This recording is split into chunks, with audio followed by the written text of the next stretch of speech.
এই তুমি কি বিড়বিড় করছো বলো তো? না কিছু না, আমি বরং যাই এগুলো রেখে দিয়ে আসি। ও মা, মা এই তুমি সত্যি সত্যি ওই জুতোটা পরবে? হ্যাঁ পরবো। ওরকম করো না মা, তোমার তো পায়ে মোচড় লেগে যাবে। হ্যাঁ, তোমার বয়স হয়েছে, এসব তোমার মানায় না। তুই চুপ করো তো। বয়স হচ্ছে, আমি সব পরবো। আমি গাছে চড়তাম বুঝেছো, তারপরে পুকুরের এপার ওপার সাঁতরে পার হতাম। আমি খুব ডান পিটেছিলাম। আমি দেখতে চাই তোমার বৌমা কি করে আমাকে উঁচু জুতো পরায়। হ্যাঁ কি শাশুড়ি মা, শুধু উঁচু জুতো পরলে হবে না, আগে আধুনিক পোশাক পরতে হবে। এই দেখুন, এরম ভাবে আগে শাড়ি পরতে হবে।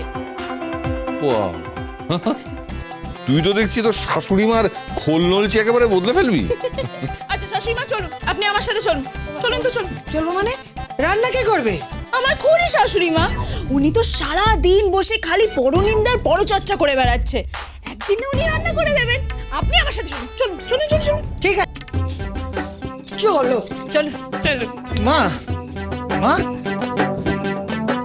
বাবা, এবার কি হবে? বাহ,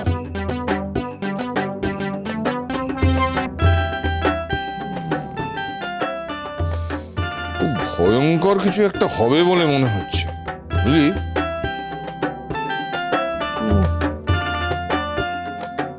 তোর মা কি সত্যি ওই উঁচু জুতোটা পরে হাঁটবে?